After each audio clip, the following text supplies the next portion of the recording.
would like to say congratulations to these organizers for organizing these kind of here at HITEX.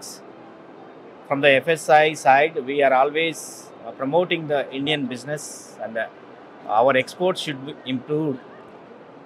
Export improve करने के लिए what FSI say as a regulatory authority, we are giving the license immediately as soon as possible, within a day also, within minutes, because after scrutinizing the documents, not only that, even the promoting the doing the ease of doing business, we are promoting all the business related to the food sector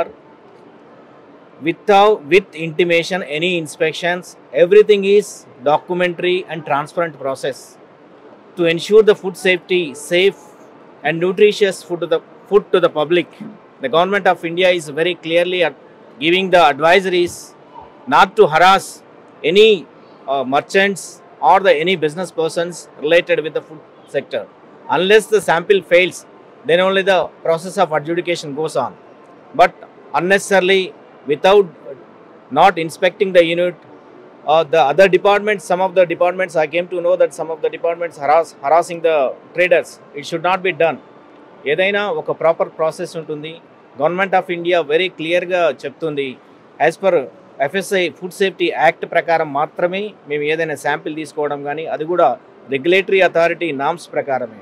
ఏదో harass చేసి వ్యాపారాలు చేయడం అది government యొక్క ఉద్దేశం కాదు. Government కూడా clear కట్గా అన్ని డైరెక్షన్స్ వ్యాపారులు ఫాలో అవ్వాలి. Safety food, nutritious food, healthy India develop చేయడం కోసం మన ప్రధానమంత్రి గారి దగ్గర నుంచి ప్రతి ఒక్క అథారిటీ క్లియర్ కట్గా అందరికీ డైరెక్షన్ ఇస్తుంది. దానిలో భాగంగా మన రైతులు బెనిఫిట్ పొందడం కోసం, ప్రతి వ్యాపారులను రైతులను ప్రమోట్ చేయడం కోసం గవర్నమెంట్ ఆఫ్ ఇండియా ఏ ఆఫీసుల చుట్టూ తిరగాల్సిన అవసరం లేదు. ఎక్కడికక్కడ ఆన్లైన్లో, ఫోన్లో, యాప్స్లో కూడా మీరు మీ లైసెన్స్లు కానీ, దానికి సంబంధించిన ఎక్స్పోర్ట్ ప్రమోషన్స్ కానీ అన్నీ గవర్నమెంట్ ఆఫ్ ఇండియా దగ్గర నుంచి కానీ, కన్సర్న్ స్టేట్ గవర్నమెంట్ నుంచి కూడా వ్యాపారస్తులకు ముందుగా జారీ చేయడం జరుగుతుంది.